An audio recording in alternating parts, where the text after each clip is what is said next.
स्वागत करते हैं। धन्यवाद। At the very onset, I now request Honorable Chief Minister of Gujarat, Shri Bhupendra Bhai Patel and other dignitaries on the dais to kindly come forward and light the traditional lamp and inaugurate the significant conference.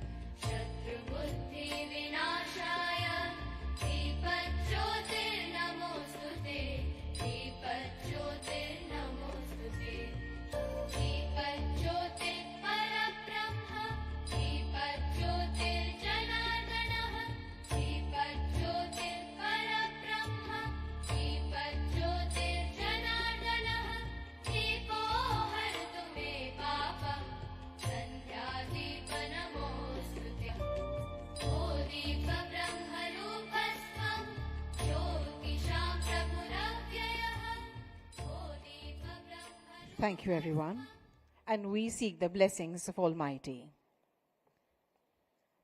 We would now like to welcome the esteemed guests who have graced this important inaugural session. Foremost, would request Shri Srinivas Katikatala, Secretary Mahua, to welcome Honorable Chief Minister of Gujarat, Shri Bhupendra Bhai Patel.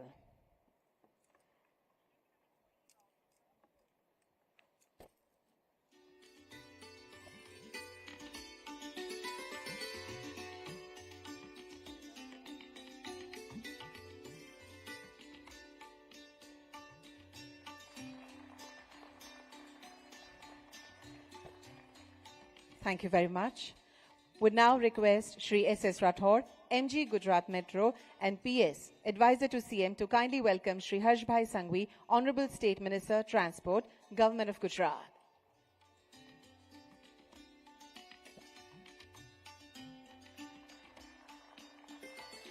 Thank you very much.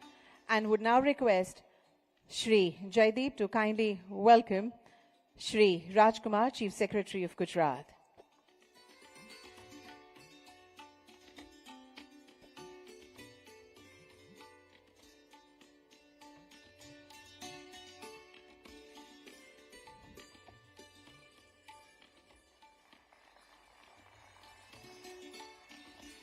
Thank you.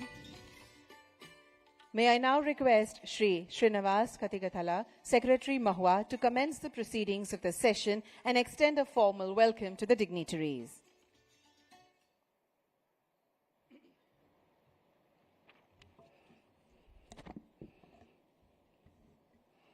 Honorable Shri Bhupendra Bhai Patel, Honorable Chief Minister of Gujarat, Honorable Shri Harshbhai Sanghvi ji, Honorable Minister of State for Home and Transport, Honorable Chief Secretary Shri Rajkumar ji, my senior colleague Shri S.S. Rathod, MD of the Gujarat Metro and Principal Advisor to the Honorable Chief Minister, Shri Ashwini Kumar ji, my colleague and Principal Secretary of the Urban Development Department of Gujarat, Central, State and Union Territory officials, Municipal Commissioners, Managing Directors from various metro rail companies, my colleagues from the Ministry, distinguished guests from India and abroad, ladies and gentlemen. It gives me immense pleasure to welcome you all to the 17th Urban Mobility India Conference and Exhibition 2024, being organized by the Ministry of Housing and Urban Affairs, Government of India, along with the Gujarat government from 25th to 27th October 2024.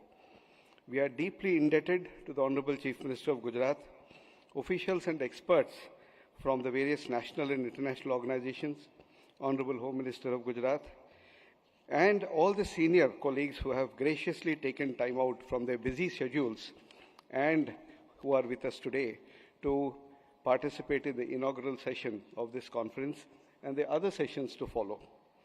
This conference is being held in Gujarat, sir, for the second time. It was previously held at the same venue in 2016. Starting from 2008, this flagship event has developed and gained significance in accordance with the National Urban Transport Policy 2006. It is a recognized international level forum for sharing, disseminating knowledge on best practices in urban mobility, both nationally and globally, and to deliberate on the intricate problems, challenges involved, and the way forward. During the course of the next 3 days, esteemed delegates and mobility experts will have the opportunity to discuss, deliberate, and come out with appropriate recommendations on the various sessions to be covered under the overall theme of standardization and optimization of urban transport solutions. It will go a long way in shaping the vision, policies, planning, and the strategies needed to deliver high-class transport solutions for the rapidly growing urban transport population. As I mentioned earlier, the NUTP 2006 of the Government of India is the cornerstone of the UMI conference. It lays emphasis on developing and enhancing state and local capacity to handle issues related to urban transportation and take on the challenge of creating sustainable urban transportation systems. I'm happy to share that the country is witnessing widespread implementation of urban transport systems across the states and the cities with large-scale funding by the central government under various schemes. During this 3-day conference, we will be covering many themes and topics such as the city's perspective on urban transportation challenges, technical sessions such as integration of transport nodes, urban freight, ecosystem for e-buses, and so on and so forth. There will be 9 roundtable discussions sponsored by national and international organizations, 8 research symposiums where postgraduate and PhD students will be presenting their peer-reviewed papers. About 1,500 delegates, senior officers from central and state governments, mayors, professionals, experts, academicians, researchers, and stakeholders from India and abroad have registered their participation. A large exhibition has also been organized this year, exhibiting the products of 75 companies on the latest developments in metro rail and other transportation technology. During the valedictory session, on the concluding day, awards will be conferred on the best practice projects in selected categories recommended by specially constituted award selection committee. The best practice projects are expected to encourage other states and cities to come forward and compete for recognition. With these words, I once again warmly welcome all of you, and I particularly thank the Honorable Chief Minister of Gujarat, the Honorable Home Minister of Gujarat, and my senior colleagues, Shri Rajkumar ji, and all the dignitaries of the dais. And being from Gujarat myself, who Manya Mukhyamantri Shri Gujarat Rajyane ખરેખર અંતઃકરણથી આભાર માનું છું. એ જ રીતે સંઘવી સાહેબનો પણ ખૂબ ખૂબ આભાર માનું છું. જય હિન્દ, જય ભારત, જય જય ગરવી Gujarat. Thank you very much, sir, for your warm welcome address and setting the tone of the conference. We appreciate you starting us off on such an optimistic note. I would now request Shri Rajkumar, Chief Secretary, Government of Gujarat, to deliver his address.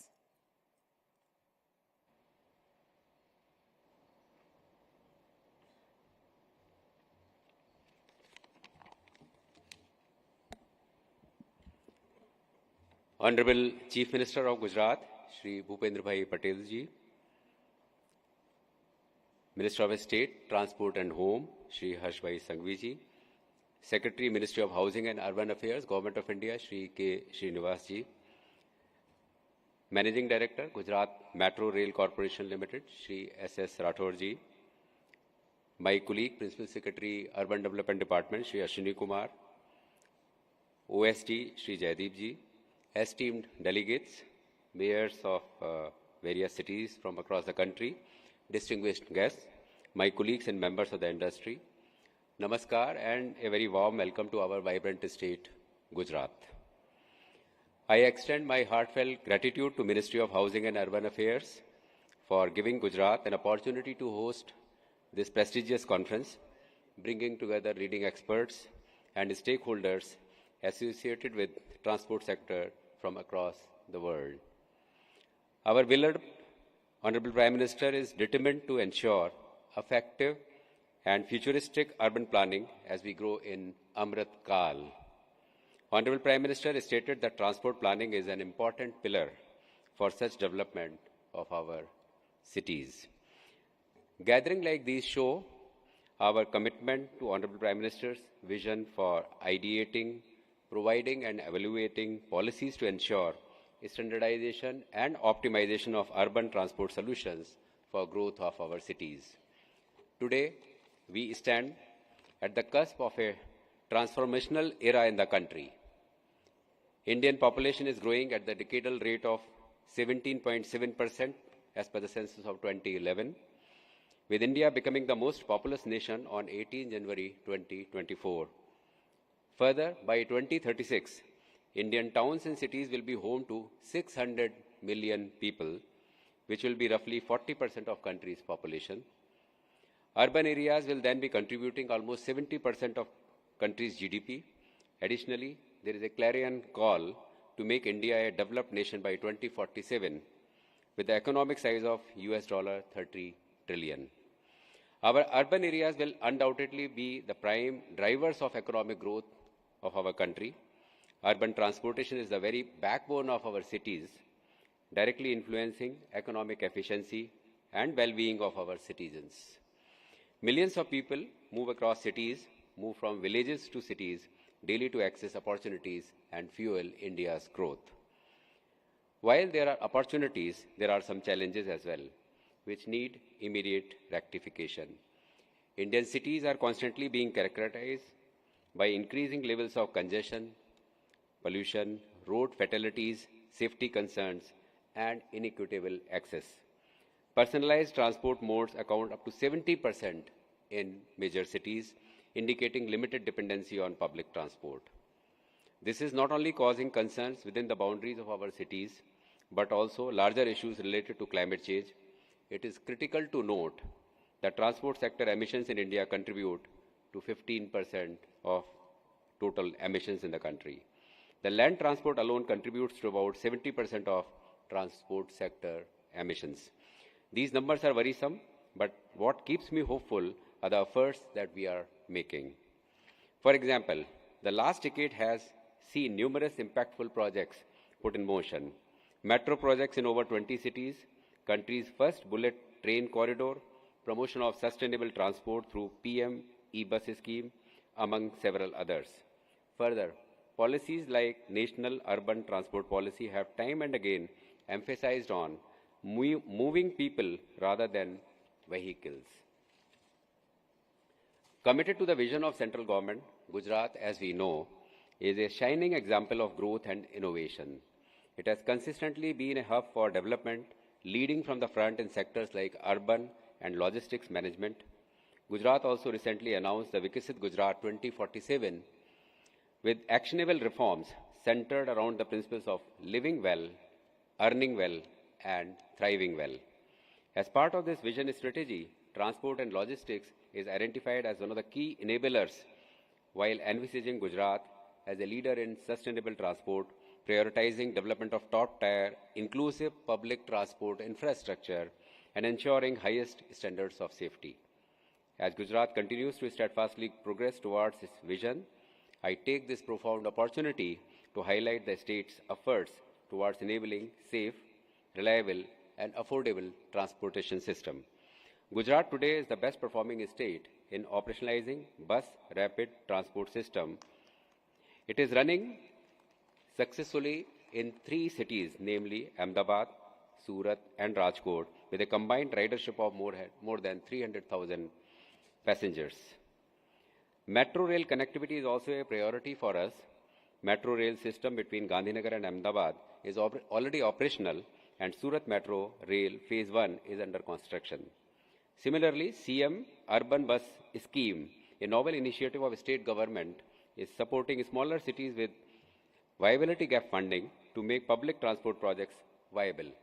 Around 1,000 buses are proposed under this project in smaller cities. The state is also moving towards increased use of EV, electric vehicle. We are also developing plans to make public transportation on important arteries of cities sustainable and environmental friendly. Integrating different types of transport modes to provide seamless experience to the citizens is also important.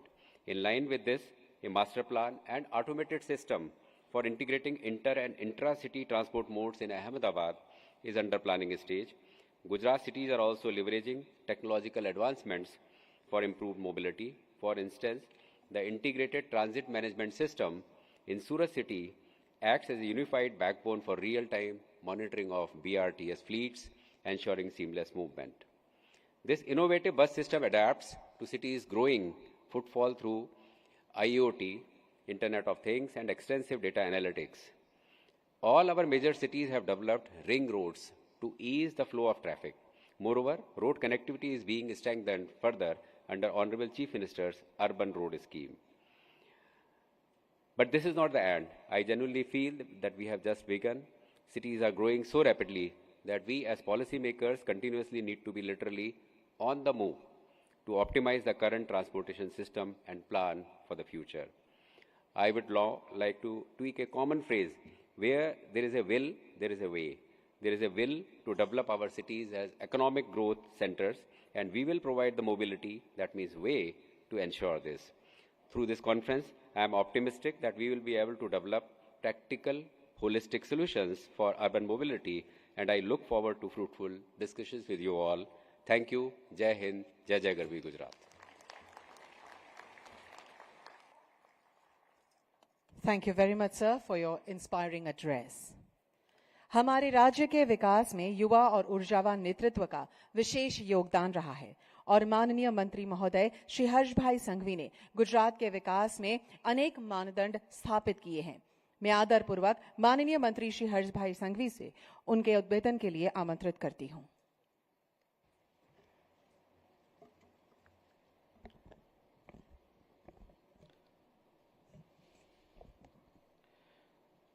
सत्तरवें urban mobility India conference में हम सब के बीच उपस्थित गुजरात के लोकप्रिय मुख्यमंत्री श्री भूपेंद्र भाई पटेल जी, श्री श्रीनिवास जी, राज्य के मुख्य सचिव श्री राजकुमार जी, एस राठौड़ जी, अश्विनी कुमार जी, श्री जयदीप जी एवं देश भर से पधारे हुए सभी डेलीगेट्स का मैं गुजरात की धरती पे बहुत बहुत स्वागत करता हूं।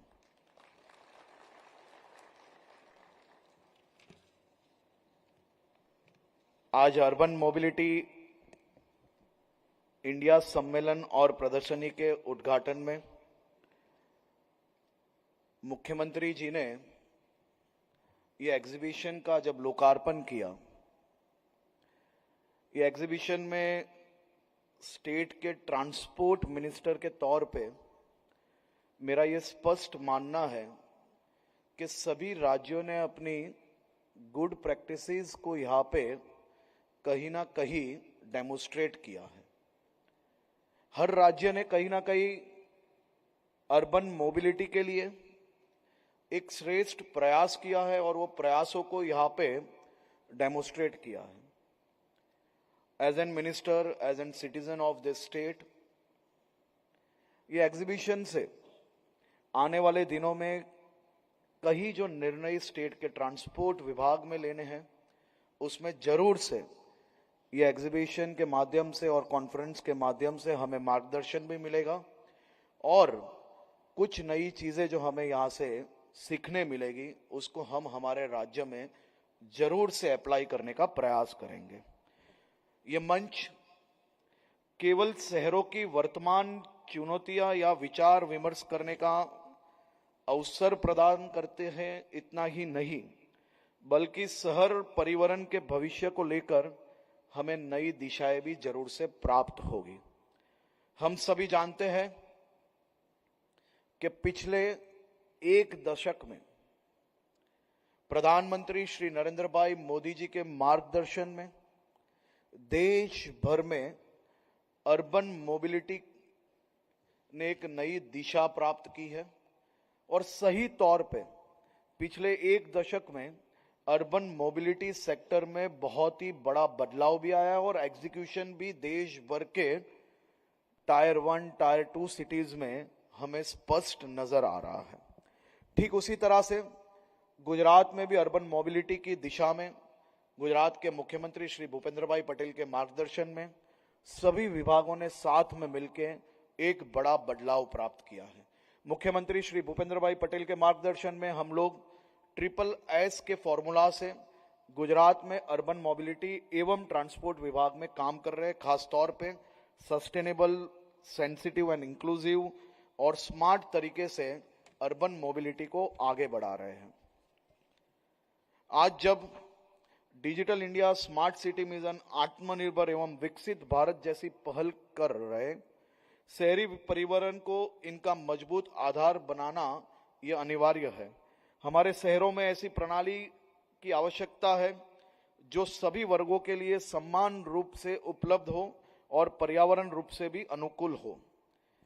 स्मार्ट सिटी टेक्नोलॉजी का समावेश गुजरात में खास तौर पे हमें यह समझना होगा कि बिना तकनीकी विकास के हम शहरी परिवहन में सुधार की कल्पना नहीं कर सकते। आज आईटी, आर्टिफिशियल इंटेलिजेंस और डेटा एनालिसिस जैसी तकनीकों से शहरी परिवहन को अधिक स्मार्ट, सुरक्षित और सहज बना सकती है। हम पहले से ही कुछ शहरों में smart card, real time tracking और डिजिटल पेमेंट सिस्टम का उपयोग कर रहे हैं। अब समय है कि इन सभी सुविधाओं को और व्यापक रूप से आगे बढ़ाना है। मैं बीच में सोशल मीडिया में जब ट्विटर पे स्क्रॉल कर रहा था, एक बहुत ही सामान्य व्यक्ति ने एक बहुत ही अच्छे विचार रजू किए और वो विचार हमें क्या सुधार लाना है उसके लिए बहुत ही उपयोगी बना। वो व्यक्ति ने लिखा था कि सरकार एवं अन्य विभागों द्वारा अलग अलग प्रकार के मोबिलिटी के लिए कई कार्ड बनाए गए। जैसे बीआरटीएस है तो अलग है, म्युनिसिपल कॉरपोरेशन के अलग है, स्टेट गवर्नमेंट के अलग है, सेंट्रल गवर्नमेंट के अलग है। वो एक सामान्य व्यक्ति का सुझाव था कि ये एक कार्ड देश भर के लिए क्यों ना हो सके। मोबिलिटी के लिए चाहे वो ट्रेन हो, चाहे वो लोकल बसेस हो, चाहे वो स्टेट ट्रांसपोर्टेशन की बसेस हो, वो सभी के अंदर, चाहे वो शेयरिंग साइकिल हो, सबके अंदर एक कार्ड क्यों ना बन सके। और ये विचारों पे हम आने वाले दिनों में स्टेट ट्रांसपोर्टेशन में ये काम आगे बढ़ाया है। और आज ही मुझे पता चला कि जिस प्रकार से केंद्र सरकार द्वारा भी ये विषय में काम हो रहा है, मेरा ये मानना है कि ये अति आवश्यक है। हम तो जरूर से मुख्यमंत्री जी के मार्गदर्शन में केंद्र सरकार जब ये एक कार्ड के मॉडल पे आगे बढ़ रही है, हम तो जरूर से उसमें भाग लेंगे। सभी राज्यों को इसके बारे में कुछ ना कुछ सोचना चाहिए, जिससे लोगों की व्यवस्था में एक बड़ा बदलाव आ सकता है। सार्वजनिक परिवहन का पूर्ण विकास ये बहुत ही आवश्यक है। हमें निजी वाहनों की निर्भरता कम करके जनता को अधिक सुविधाजनक और सार्वजनिक परिवहन सेवाओं उपलब्ध करवानी होगी। हमने देखा है कि जिस प्रकार से टायर 2 सिटीज में भी मोदी जी के मार्गदर्शन में देश भर में मेट्रो का विकास हो रहा है, उसमें गुजरात भी बहुत ही तेजी से आगे बढ़ रहा है। बहुत ही क्विक मूवमेंट पे उसका काम चल रहा है। अहमदाबाद में मेट्रो में 1 लाख से ज्यादा पैसेंजर्स हर रोज ट्रैवल करते हैं।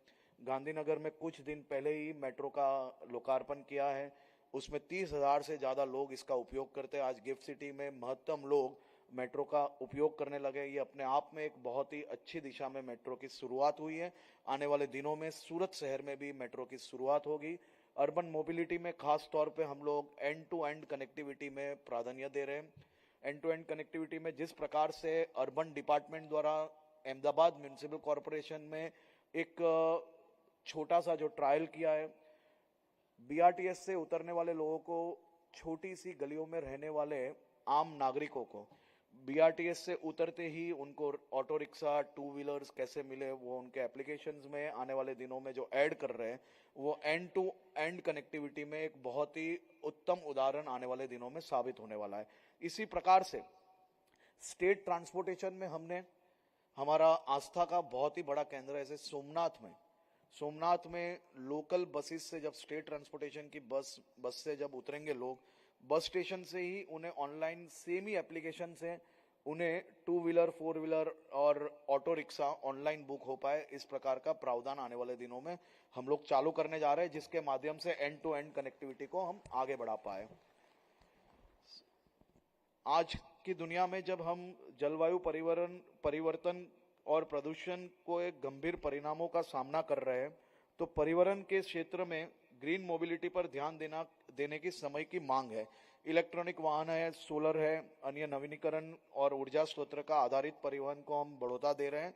और इसी क्षेत्र में मुख्यमंत्री जी ने बहुत ही महत्वपूर्ण निर्णय भी लिए हैं, जैसे कि 1068 जितनी सीएनजी बसेस ऑलरेडी गुजरात में आज अलग अलग शहरों में दौड़ रही है, 382 जितनी इलेक्ट्रिक बसेस जो अर्बन एरिया में है, उसके अलावा स्टेट ट्रांसपोर्टेशन की बसेस अलग ये तैनात कर ली गई है। और मुख्यमंत्री जी ने और 1759 से अधिक बसों की स्वीकृति की है, जो सीएनजी और इलेक्ट्रिक बसेस हैं, जो आने वाले दिनों में शहरों में जो डीजल से बसेस चल रही है उसको हटा के सीएनजी और ये ई बसेस को आगे बढ़ा रहे हैं। और ये बहुत ही महत्वपूर्ण निर्णय मुख्यमंत्री जी ने लिया है। गुजरात में खास तौर पे मैं अर्बन डिपार्टमेंट का बहुत बहुत आभारी हूं। और मुख्यमंत्री जी के मार्गदर्शन में मात्र e buses, urban mobility, metro, इस पे ही हम काम नहीं कर रहे हैं। हमारा प्रयास है कि लोग आने वाले दिनों में साइकिल ट्रैक का महत्तम उपयोग करें। लोग साइकिल ट्रैक का कब उपयोग करेंगे? क्यों मात्र मॉर्निंग एक्सरसाइज के लिए ही साइकिलिंग का उपयोग हो? हमने धीरे धीरे करके डस्ट फ्री रोड्स बनाने का एक संकल्प हाथ में लिया और सूरत और अहमदाबाद में कई रोड्स आज डस्ट फ्री रोड के तौर पे जाने जा रहे हैं। वहां पे 100% डस्ट फ्री बनाने में अर्बन डिपार्टमेंट को सफलता प्राप्त हुई। वहां पे मैं देख रहा हूं कि कहीं प्रतिशत बढ़ोतरी साइकिलिंग एवं वॉकिंग की बढ़ी है, जो मॉर्निंग में है। लेकिन शेयरिंग साइकिल के ये प्रोजेक्ट को आगे बढ़ाने के लिए हम लोग लगातार प्रयास करते हैं। और खास ये प्रयास को सफलता कब प्राप्त हो पाएगी? हम सब कहीं ना कहीं अर्बन डिपार्टमेंट, अर्बन मोबिलिटी से जुड़े हुए लोग हो यहाँ पे। तो कभी भी अगर सामान्य व्यक्ति अगर डस्ट फ्री रोड्स नहीं होंगे तो वो जरूर से साइकिल पे प्रवास दिन के टाइम पे नहीं कर पाएंगे। तो हमें जब साइकिलिंग को अगर बढ़ोतरी देनी है तो हमें जरूर से वो रोड्स को भी इस प्रकार का बनाना पड़ेगा जिसके माध्यम से लोग धीरे धीरे साइकिलिंग एवं वॉकिंग का उपयोग करने लगे। मैंने देखा है कि कई लोग ये रास्ते पे जो कॉमर्शियल एरिया है, जो रेसिडेंशियल एरिया भी साथ में है, आधे किलोमीटर 1 किलोमीटर का रास्ता है, जैसे सूरत के सूरत डुमस रोड है या जीडी गोइंग का रोड है, ये 100% डस्ट फ्री होने के बाद कई लोग आधे किलोमीटर में जिनकी ऑफिसेज है, जिनका दफ्तर है, वो लोग चलते चलते ऑफिस से घर और घर से ऑफिस आने जाने लगे, जो अपने आप में सबसे बड़ी सफलता है। और ये सफलता को हम आगे बढ़ाने के लिए काम कर रहे हैं, जिसमें अर्बन डिपार्टमेंट, ट्रांसपोर्ट डिपार्टमेंट, सभी डिपार्टमेंट को साथ में रख के मुख्यमंत्री जी के मार्गदर्शन में ये काम को हम आगे बढ़ा रहे हैं। इसी प्रकार से बुलेट ट्रेन जो हम हमेशा अवसर विदेश की धरती पे देख के जरूर से हर व्यक्ति के मन में ये सपना होगा कि कब बुलेट ट्रेन भारत देश में दौड़ेगी। यहाँ पे मुंबई में जितने लोग रहते होंगे वो जरूर से ये जानते होंगे कि मलाबार हिल से अगर बोरीवली जाने में जितना टाइम लगता है उतने टाइम में मुंबई से बैठोगे तो आप आने वाले दिनों में अहमदाबाद तक पहुंचोगे। और उसमें स्टेट गवर्नमेंट के पूरे एडमिनिस्ट्रेशन डिपार्टमेंट को मैं अभिनंदन देता हूं और ये राज्य के नागरिक के तौर पे आभार भी मानता हूं कि बुलेट ट्रेन के लिए लैंड की व्यवस्था हो या प्रोजेक्ट को स्मूथली चल पाए उसकी व्यवस्था हो, उसमें सबसे बेहतरीन काम गुजरात स्टेट ने किया और सबसे फास्टेस्ट काम करने में गुजरात स्टेट को सफलता मिली है, जिसके लिए एडमिनिस्ट्रेशन डिपार्टमेंट ने रात दिन मेहनत की है। उसके लिए भी मैं उनको अभिनंदन देता हूं। और मैं आप सबका फिर से एक बार स्वागत करता हूं। और ये अर्बन मोबिलिटी विषय में स्टेट गवर्नमेंट बहुत ही सिंसियरली और सीरियसली ये विषय में हर नए आयामों को हासिल करने के लिए लोग ज्यादा से ज्यादा पब्लिक ट्रांसपोर्टेशन का उपयोग करें, उसके लिए स्टेट गवर्नमेंट सीरियसली काम कर रही है। और ये विषय में हम गुजरात भले सभी दिशाओं में हर एक उपलब्धि जरूर से प्राप्त की हो, लेकिन हम कभी भी ये ईगो से काम करने वाले लोग नहीं। हम जहां जाते हैं वहां कुछ नया सीखते हैं, नया सीख के उस चीज को एग्जीक्यूट करने का प्रयास करते हैं। ये कॉन्फ्रेंस से भी, ये एग्जीबिशन से भी हम कुछ नया सीखेंगे, नया सीख के स्टेट के लोगों के लिए एग्जीक्यूट करेंगे और सही तौर में कॉन्फ्रेंस का जो अलग अलग जो आइडिया शेयरिंग है उसका उपयोग करेंगे। आप सबका फिर से एक बार गुजरात की धरती पे मैं स्वागत भी करता हूं और आभार मानता हूं। आभार। माननीय मंत्री श्री, आपके प्रोत्साहनपूर्ण संबोधन के लिए और आपकी उपस्थिति के लिए हम भी आपका धन्यवाद करते हैं। As cities grow, efficient urban transport is essential for sustainable development. The UMI 2024 conference focuses on creating standardized and optimized solutions for better connectivity and accessibility for the citizens of the country. I now request the Honorable Chief Minister, sir, to kindly launch the inaugural video of UMI 2024 titled Standardization and Optimization of Urban Transport Solutions. Urban mobility is the backbone of India's rapid urbanization, shaping the way we live, work and connect. This year's UMI conference focuses on the theme of standardization and optimization in urban mobility, highlighting their crucial role in transforming India's transport landscape. Standardization promotes public transport systems like metros, buses, and non-motorized options such as walking and cycling, aiming to reduce reliance on private vehicles, lowering fuel consumption and curb pollution. Optimization ensures the efficient use of existing infrastructure, maximizing its potential for seamless transit across cities. These strategies are essential for creating sustainable, efficient, and environmentally friendly urban transport solutions that can meet the growing demand of India's rapidly urbanizing cities. Under the leadership of our Honorable Prime Minister, Shri Narendra Modi, India is witnessing the launch of landmark projects that have revolutionized urban mobility. From state-of-the-art metro stations to new-age rail networks and public bus fleets. Today, India boasts an extensive metro network spanning over 989 kilometers across 23 cities. Transit-oriented development is transforming India's urban landscape by reducing congestion, cutting travel times, and bringing essential services closer to people's homes. Aligned with Make in India, iconic trains like Namo Bharat and Vande Bharat are now being developed within the country, symbolizing India's push for self-reliance and world-class manufacturing in the mobility sector. The government's PM e-bus Seva is accelerating the adoption of electric buses across India, reducing emissions and improving last-mile connectivity. Urban centers are being developed around multimodal integration, with hubs enabling seamless transitions between different modes of transport. These hubs are creating self-contained cities where jobs, homes, and schools are easily accessible. The RRTS Delhi-Meerut corridor is a game-changer in regional connectivity, covering 82 kilometers and serving thousands of passengers daily.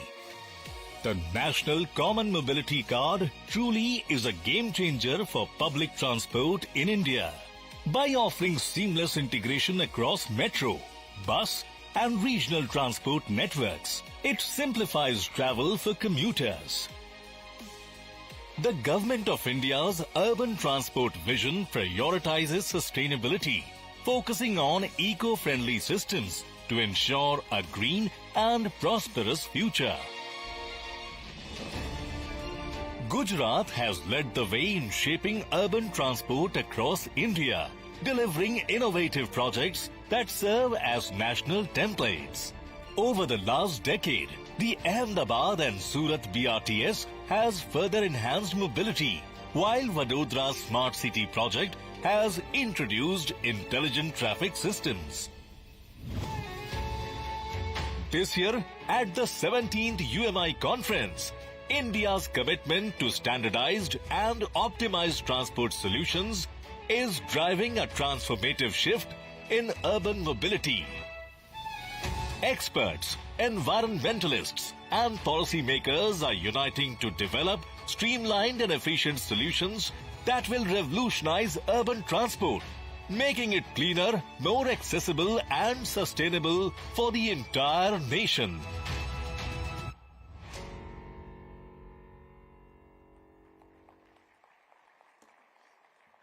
Thank you.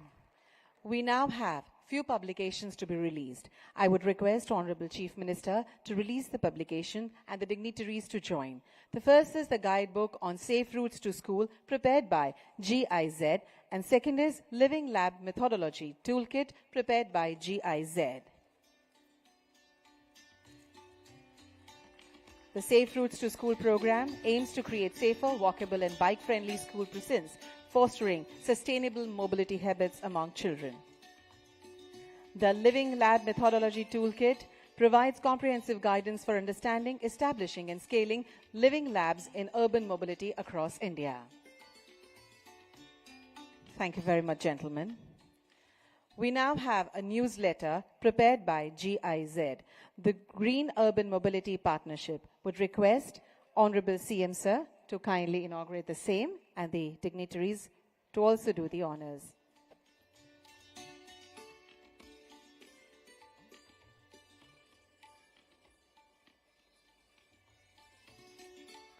The newsletter is on the Green Urban Mobility Partnership, is a testament to the strong collaboration between India and Germany in the mobility sector.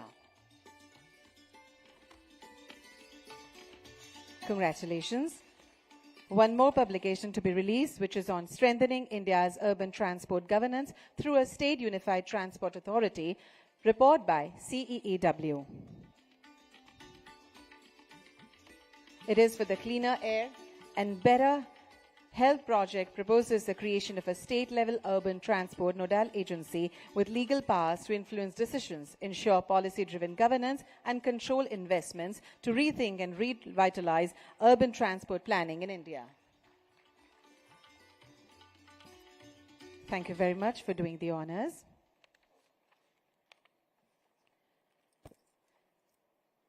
शहरी परिवहन के क्षेत्र में हो रहे विकास और मानकीकरण के लिए माननीय मुख्यमंत्री श्री भूपेंद्र भाई पटेल की दूरदर्शी नीतियों ने अहम भूमिका निभाई है। उनके नेतृत्व में राज्य ने इस दिशा में कई महत्वपूर्ण कदम उठाए हैं, जो हमारे शहरों को अधिक सुलभ और निरंतर विकास की ओर ले जा रहे हैं। मैं आदरपूर्वक माननीय मुख्यमंत्री श्री भूपेंद्र भाई पटेल से निवेदन करती हूं कि वे अपने संबोधन से सभी को मार्गदर्शित करें।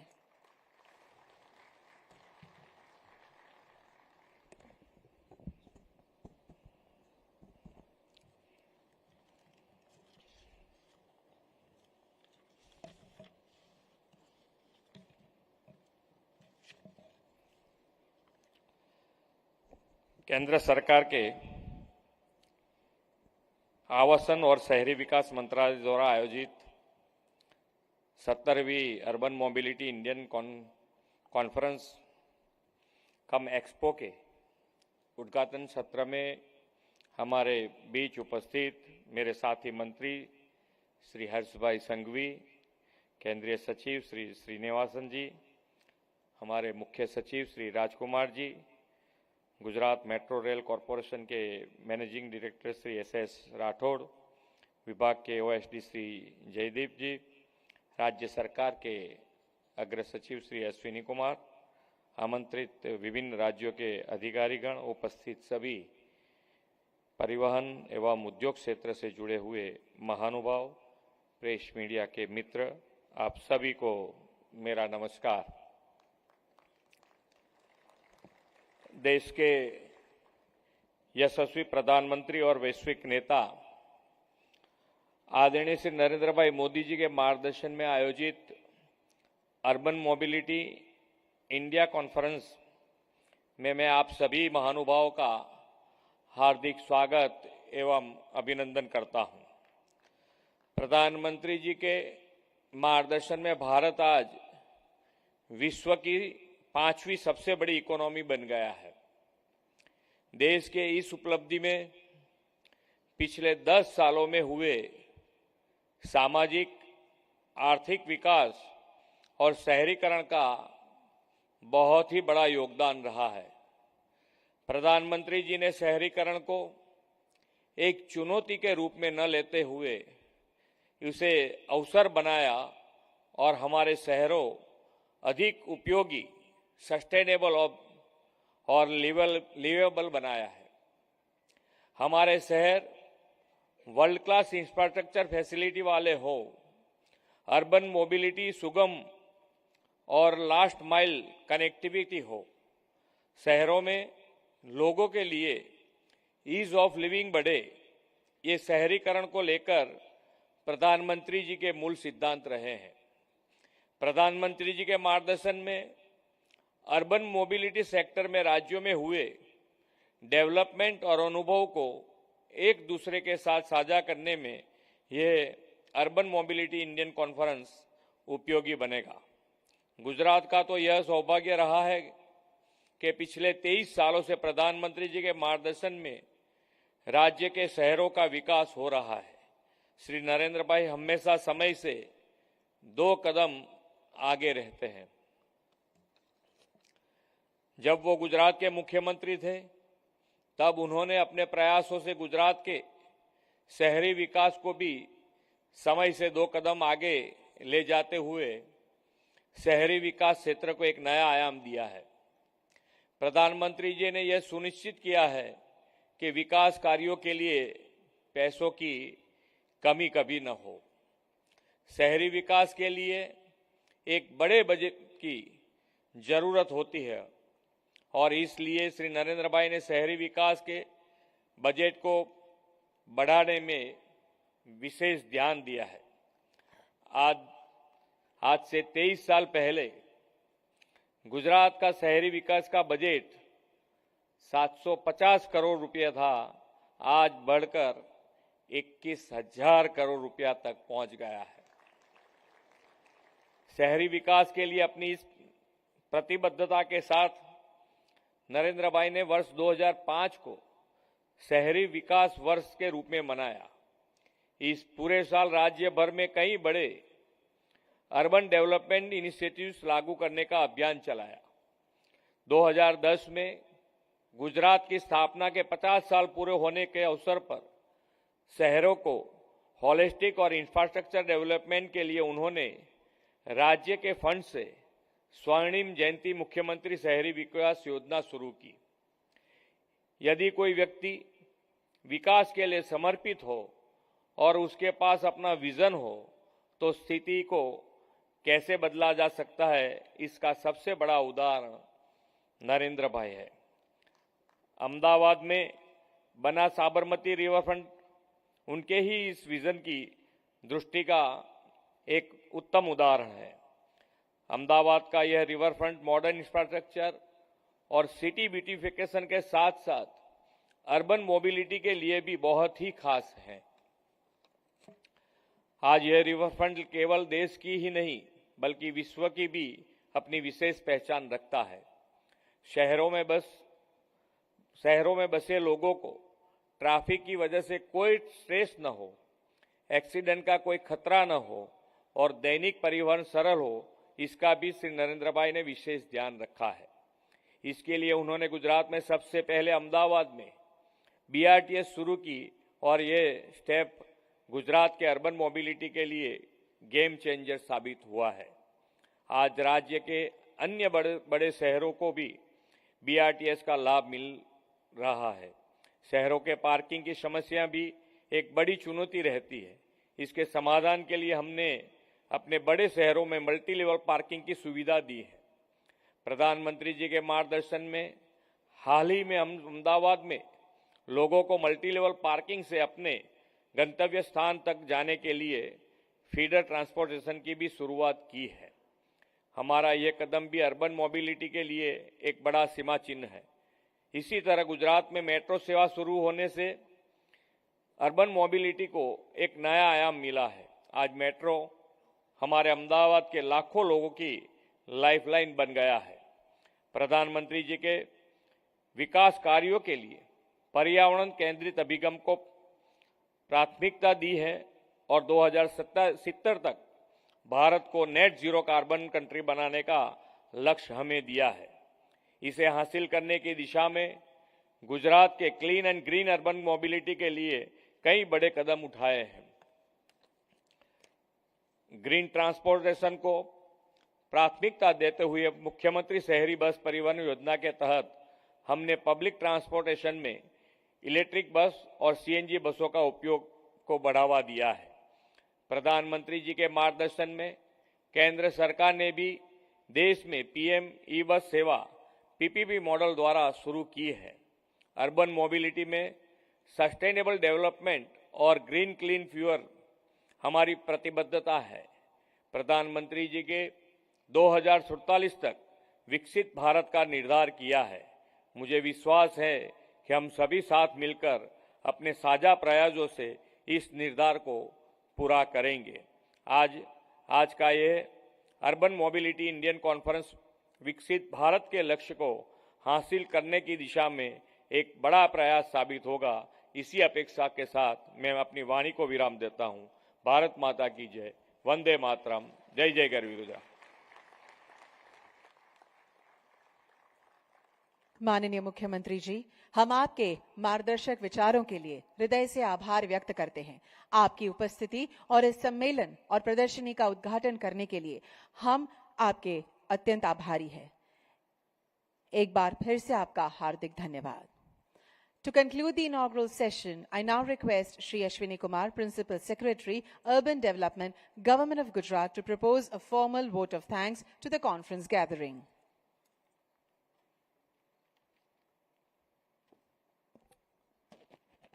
अर्बन मोबिलिटी इंडिया के 17वें संस्करण के त्रिदिवसीय कॉन्फ्रेंस एवं एक्सपो के उद्घाटन सत्र में आप सभी महानुभावों का आभार ज्ञापन करने के लिए मैं आपके समक्ष उपस्थित हुआ हूं। इस श्रृंखला में सर्वप्रथम मैं गुजरात के लोकप्रिय मुख्यमंत्री आदरणीय श्री भूपेंद्र भाई पटेल जी का आभार प्रकट करता हूं, जिन्होंने आज इस कार्यक्रम में उपस्थित रहकर अपने प्रेरणादायी वचनों से हमारा मार्गदर्शन किया है। मैं राज्य के युवा, गृह, खेलकूद, संस्कृति एवं परिवहन मंत्री माननीय श्री हर्ष संघवी जी का विशेष आभार व्यक्त करता हूं, जिन्होंने इस सत्र की गरिमा बढ़ाई। गुजरात के कर्तव्यनिष्ठ मुख्य सचिव श्री राजकुमार जी और हमारे राज्य के वरिष्ठ आईएएस अधिकारी श्री श्रीनिवास जी, जो अभी भारत सरकार में आवासन एवं शहरी मामलों के मंत्रालय के सचिव के रूप में कार्यरत हैं, उनका भी मैं हार्दिक आभार प्रकट करता हूं। मंचस्थ श्री एस राठौड़ जी एवं श्री जयदीप जी सहित पूरे देश और विदेश से पधारे हुए मेट्रो के वरिष्ठ पदाधिकारीगण, नगर आयुक्त, विषय के विशेषज्ञों, प्रेस मीडिया व्यवस्था से जुड़े सभी साथियों का मैं हृदयपूर्वक धन्यवाद ज्ञापित करता हूं। मैं अंत में भारत सरकार और शहरी विकास मंत्रालय का ऋणी हूं कि जिन्होंने गुजरात को इस गरिमामयी कार्यक्रम के आयोजन का अवसर प्रदान किया। पुनः आप सबका हार्दिक आभार। धन्यवाद।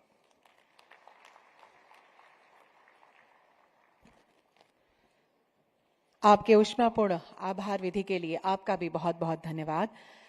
Thanks, sir, for extending a warm thank you note. Finally, we extend our heartfelt gratitude to all the distinguished guests, honored dignitaries, and our revered audience for setting the context for the next 3-day deliberations. With your thoughtful views and intriguing perspectives as guiding light, we wish everyone partaking in the conference the very best and eagerly look forward to its productive and fulfilling outcome. Thank you once again, Honorable Chief Minister, sir.